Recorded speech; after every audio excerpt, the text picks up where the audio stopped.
La mort de cet homme est minable. Découvrez comment il s'est accidentellement tué en tuant un homme, et il va falloir attendre des années et les avancées de la science pour découvrir qu'il n'est pas un criminel comme les autres.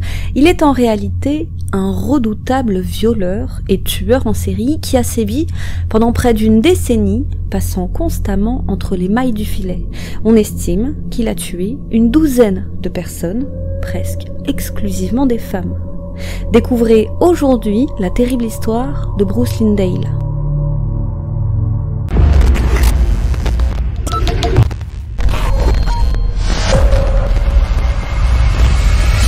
Nous n'avons pas trouvé ce cas sur YouTube en français, c'est étonnant vu que l'histoire a fait grand bruit dernièrement outre-Atlantique, mais tant mieux, ça nous permet de vous la présenter en exclusivité. Par ailleurs, n'hésitez pas à liker cette vidéo pour soutenir notre travail et à vous abonner si ce n'est pas déjà fait. La jeunesse de Bruce est sans histoire, en tout cas de ce que l'on sait, parce que, à mon avis, on ne devient pas un violeur et un tueur en série sans raison. Il est né en 1953 dans l'Illinois aux États-Unis. Ses parents Jérôme et Arlene Lindale ont eu 4 enfants, dont Bruce. Dans les années 70, alors qu'il a la vingtaine, il obtient un diplôme en électromécanique. Il travaille comme électricien tout en poursuivant des études à la Mid-Valley Vocational Center à Caneville. Il aime dans son temps libre faire du parachutisme et du racquetball. Il est décrit par son entourage comme quelqu'un de tout à fait agréable, malgré son côté parfois impulsif, voire agressif. À partir de l'année 1976, il est arrêté à de nombreuses reprises pour diverses infractions mineures. Il n'écopera à chaque fois que d'amendes, y compris lorsqu'il est surpris en possession de marijuana. C'est à peu près à ce moment qu'il déménage régulièrement. Il déménage à Chicago, dans ses diverses banlieues, avant de s'établir dans la ville d'Aurora. C'est le 6 mars 1979 qu'est répertoriée sa première agression. Mais est-ce véritablement la première? Difficile à dire, car Bruce passera un nombre incalculable de fois entre les mailles du filet. Ce jour-là, sous prétexte de lui vendre de la marijuana, il attire la jeune Annette Lazare, 20 ans, chez lui où il la séquestre. Et il la viole, sous la menace d'une arme à feu. Il accepte de la relâcher à la condition qu'elle s'engage à avoir plus tard d'autres relations sexuelles avec lui. Annette, désespérée, accepte, elle le brosse dans le sens du poil, le flatte, autant que faire se peut, le rassure. Elle dira plus tard, je cite, « J'ai essayé la flatterie, je lui ai dit que je l'aimais, j'ai fait l'éloge de son apparence, je lui ai dit qu'il était vraiment mon genre, je lui ai dit que s'il me laissait partir, je serais sa petite amie. » Et pour renforcer l'illusion, Annette écrit son numéro de téléphone sur un bout de papier, et ça marche. Son agresseur la libère. Et une fois libérée, la malheureuse prend ses jambes à son cou et fonce à l'hôpital où sera effectué sur elle un kit de viol, puis elle part au commissariat le plus proche et explique sa mésaventure. Elle explique qu'alors qu'elle se rendait chez un ami, un homme l'a accostée. Elle a dit qu'il avait les yeux brillants et le sourire du chat du Cheshire d'Alice au pays des merveilles. Dites-nous si vous voyez une certaine ressemblance. Personnellement, c'est étonnant, mais je dois dire que oui, je trouve qu'il ressemble à ce chat. Annette a dit qu'il l'avait tout d'abord attiré dans sa voiture afin de lui vendre de l'herbe. Il l'a ensuite ramené chez lui dans la promesse de plus de marijuana. Il habitait le sous-sol d'une maison, il lui a montré son faucon de compagnie, il a mis de la musique et lui a fait des avances qu'elle a rejeté, ce qui a provoqué la colère de l'homme qui a arraché son pantalon et l'a violée. Annette dit aux enquêteurs, je cite, « Je lui ai dit que j'allais appeler la police et il m'a dit d'aller de l'avant. Il a dit que personne ne me croirait parce qu'il vivait avec un flic. » Et malheureusement, Lindale disait vrai puisque le témoignage d'Annette ne sera jamais pris au sérieux par les enquêteurs qui la considèrent comme une vulgaire toxicomane, sans compter que le propriétaire de Lindale est effectivement agent de police, un certain Dave Torres, qui est également un ami très proche. Il n'hésite pas à voler au secours de Lindale et à le défendre. Lindale sera tout de même convoqué par la police, mais il ressort du commissariat dans la foulée sans qu'aucune charge ne soit retenue contre lui. Annette a témoigné bien des années plus tard auprès d'ABC. Elle a déclaré « J'avais des bleus sur le cou et j'avais même une marque rouge sur la tempe, là où il a appuyé l'arme, mais les enquêteurs ne m'ont pas cru. J'étais en état de choc, je pensais qu'ils me croiraient, c'est pour ça que je suis allée voir la police, pour empêcher que ça n'arrive à quelqu'un d'autre. Mais aussi injuste que cela puisse paraître, et comme vous le verrez plus tard, peut-être que l'indifférence des policiers, leur refus à ouvrir une enquête, a sauvé la vie d'Annette. L'année suivante, rebelote. Le 23 juin 1980, Lindale croise dans le parking d'un centre commercial une jeune femme en train d'accrocher son vélo. Elle est tout à fait à son goût, alors il décide de la kidnapper. Elle s'appelle Debra Colliander. Il la ramène à son appartement, précisons que depuis la dernière agression, il a acheté la maison de son ami, l'agent Torres, et il y habite désormais seul. Et là-bas, il viole Debra, par chance, alors que Lindale s'endort, elle réussit à s'enfuir, elle est nue et tombe nez à nez avec une voisine de Lindale, une certaine Karen Wicks Cosman. Debra implore son aide, elle explique frénétiquement qu'elle a été violée et que l'homme l'a photographiée à de nombreuses reprises. Elle explique que l'homme avait les yeux brillants. Karen comprend immédiatement de qui elle parle. Elle fait rentrer Debra chez elle, lui apporte des vêtements et contacte la police. Debra raconte sa terrible mésaventure. Contrairement à Annette, elle est prise au sérieux. Lindale est alors arrêté alors qu'il était toujours en train de dormir, et pas par n'importe qui. Il est arrêté par son ami Torres, qui était alors de service et qui avait répondu par hasard à l'appel d'urgence alors qu'il était en patrouille dans le coin. Il a réveillé son ami et lui a dit « Il faut qu'on parle ».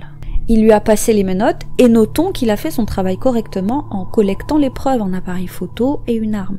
Inculpé dans l'attente de son procès, Lindale est rapidement libéré après avoir payé sa caution, et alors que le procès devait se tenir l'année suivante, toutes les charges retenues contre Lindale ont été abandonnées car Debra ne s'est jamais présentée à l'audience.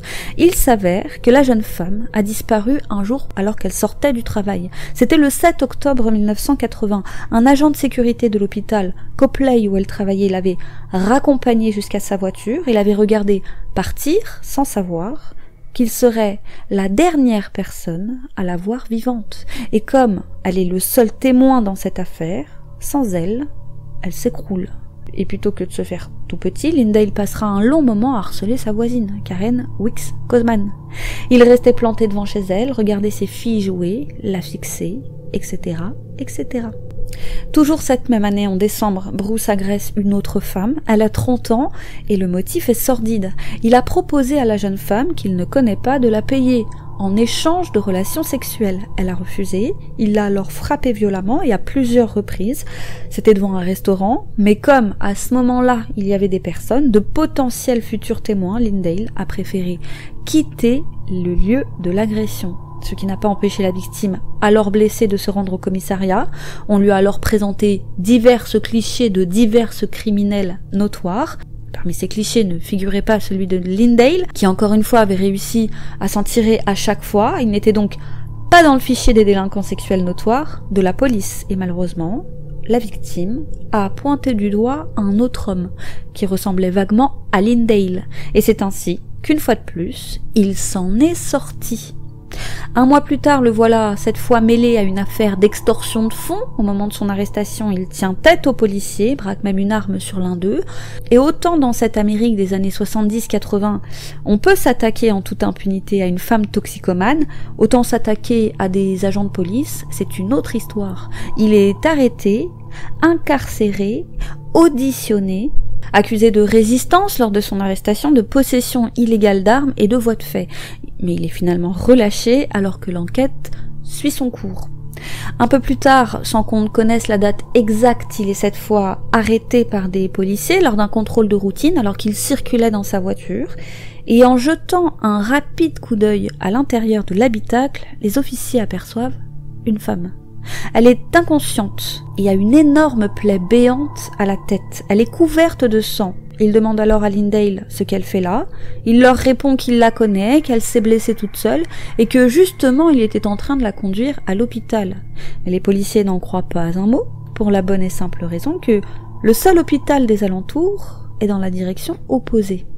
Ils arrêtent alors Lindale, conduisent la malheureuse à l'hôpital et lorsqu'elle reprend connaissance, elle indique qu'en plus de ne pas connaître ce Lindale, il l'a agressée sexuellement. Elle explique qu'ils se sont rencontrés lors d'une soirée, qu'il lui a alors donné quelque chose à boire, il l'a ensuite violée, puis elle a perdu connaissance et n'a aucun souvenir de ce qui s'est passé après, et donc elle ne sait pas comment elle se retrouvait gravement blessée à la tête, ni même comment elle se retrouvait dans cette voiture. Malheureusement, même si les faits sont d'une gravité incommensurable, la jeune femme a décidé de ne pas porter plainte, et c'est ainsi qu'une énième fois, Lindale s'en est sortie sans la moindre condamnation.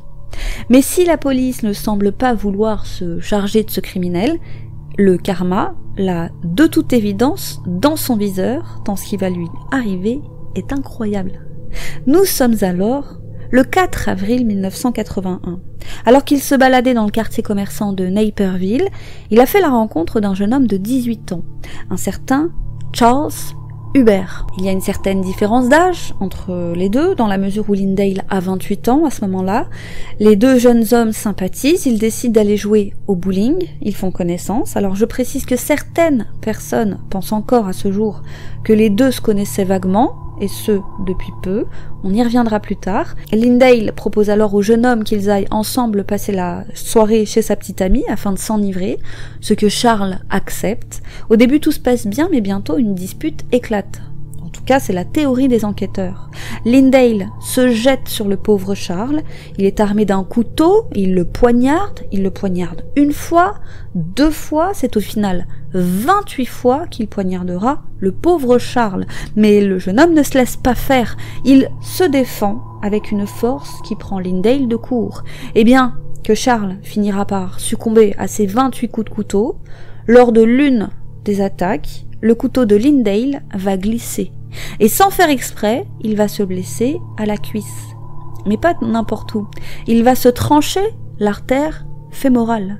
Il saigne alors abondamment, se vide de son sang en quelques minutes avant de mourir, à côté du corps sans vie de l'adolescent. On estime que lorsqu'une artère fémorale est tranchée, la victime perd connaissance dans les 30 secondes à 1 minute et qu'elle meurt en 3 à 4 minutes maximum. Voilà la mort pathétique de Bruce Lindale. C'est sa petite amie de l'époque qui a découvert la scène de crime.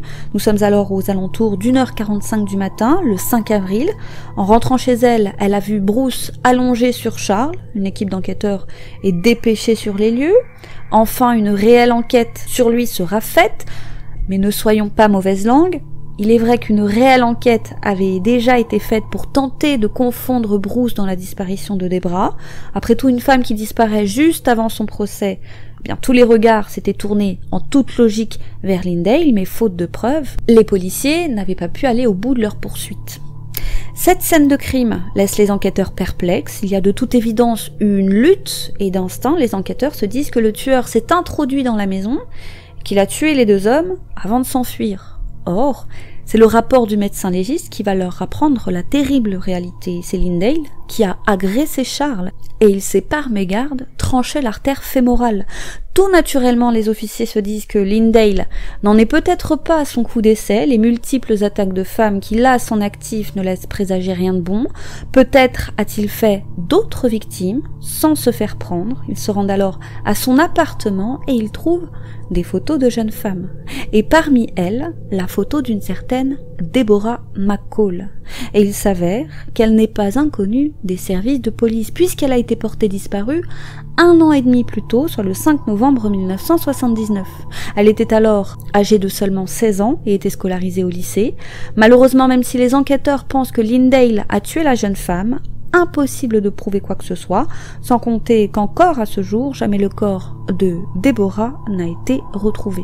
Et de toute façon, comme on ne peut pas poursuivre un mort, lorsque l'affaire s'ébruite, une jeune femme tombe sur un article de presse, elle reconnaît alors son agresseur et se met sans tarder en relation avec la police pour leur faire part de l'agression sexuelle dont elle a été victime par le passé.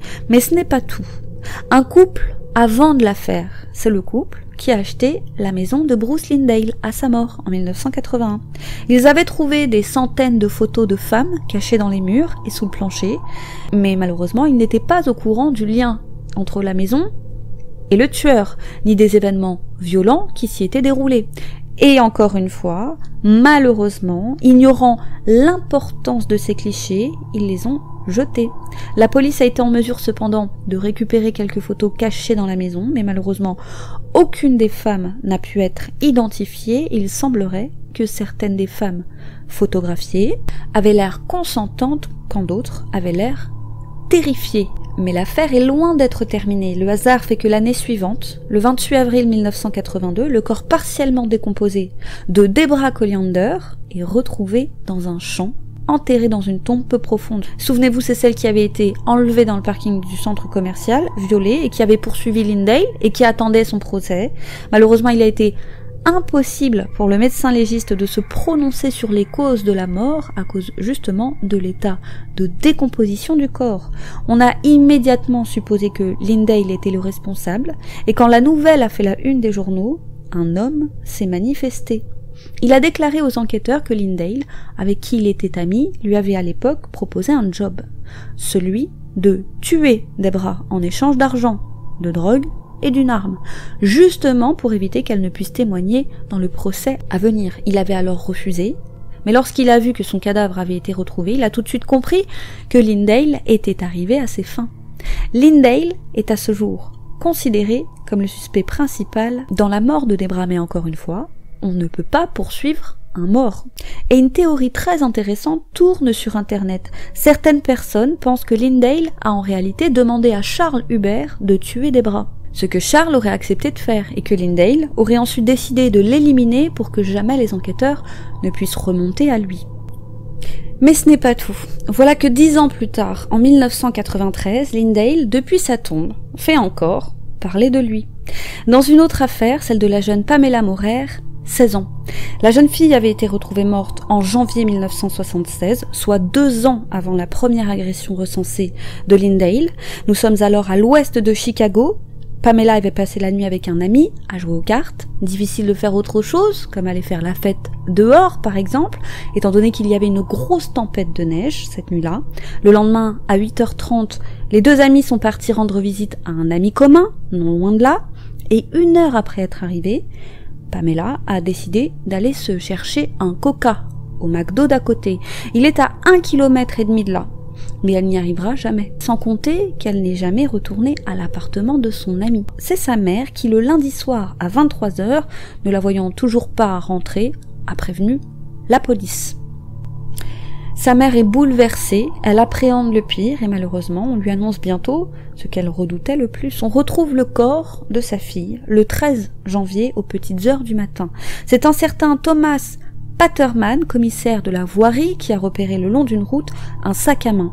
Il a fait demi-tour pour aller regarder de plus près, pensant que quelqu'un s'était peut-être fait renverser en marchant sur le bord de la route. Et un peu plus loin, à quelques mètres du sac, il a trouvé le corps sans vie de Pamela. Elle était entièrement habillée.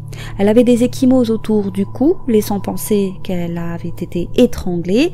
Une équipe d'enquêteurs est dépêchée sur les lieux. Non loin du corps, ils trouvent un tuyau en caoutchouc d'1 mètre de long, particulièrement épais. Les enquêteurs découvrent que peu de ces tuyaux ont été mis en circulation et pensent alors qu'il sera peut-être la clé de cette affaire, celle qui leur permettra de remonter jusqu'au tueur, mais non. Et si son sac a été retrouvé sur le bord de la route, les enquêteurs pensent que le tueur a désespérément tenté de maquiller le meurtre en accident de voiture. Mais la scène de crime a raconté une toute autre histoire. Et si dans la presse, au moment de la découverte, on pouvait lire que Pamela n'avait pas été agressée sexuellement, en réalité, une autopsie a confirmé l'inverse. Avant d'être tuée, Pamela a bel et bien été violée. Des dizaines de personnes avaient alors été interrogées, des suspects étaient passés au détecteur de mensonges, mais rien. L'affaire était restée non élucidée. Et étant à l'époque hors des radars de la police, jamais Bruce Lindale n'avait été suspecté. Pamela avait été violée avant d'être tuée et des traces biologiques du tueur avaient été prélevées et conservées dans le dossier. Rappelons qu'au début des années 80, la science médico-légale ne permettait pas de faire de comparaison ADN. À la rigueur, on pourra identifier le groupe sanguin, mais sans plus. Mais le lieu géographique, le profil de la victime et le mode opératoire du crime ont poussé les enquêteurs à mettre sur leur longue liste de suspects Bruce Lindale. Puis, de nouveau l'affaire s'était tassée jusqu'en 2001. Rappelons que les comparaisons ADN coûtent une fortune et c'est pas parce qu'on a 15 suspects qu'on peut faire 15 comparaisons ADN. Ça ne marche pas comme ça, c'est bien trop coûteux. Il va donc falloir attendre l'année 2001 pour que cet ADN inconnu soit entré dans le système CODIS. Pour comparaison, le CODIS c'est un outil informatique utilisé pour relier les meurtres violents entre eux. Il permet aux fédéraux à travers le pays, donc à travers les différents États, d'échanger et de comparer électroniquement des ADN, reliant ainsi les crimes violents en série les uns aux autres, mais ça n'avait rien donné, puis plus rien, jusqu'en 2019. Avec les formidables avancées de la science, il est maintenant possible, avec un simple ADN, que l'on peut retrouver dans le sperme, la peau, les cheveux, etc., etc., il est possible de déterminer certaines caractéristiques physiques, telles que la couleur probable des yeux, des cheveux, de la peau, la forme du visage, mais aussi les origines, etc., etc. Voici d'ailleurs plusieurs exemples. C'est le laboratoire Parabon Nanolabs qui a effectué les tests, et voici le résultat. Et il faut le dire, ils sont plutôt concluants quand on les compare à la photo de Lindale.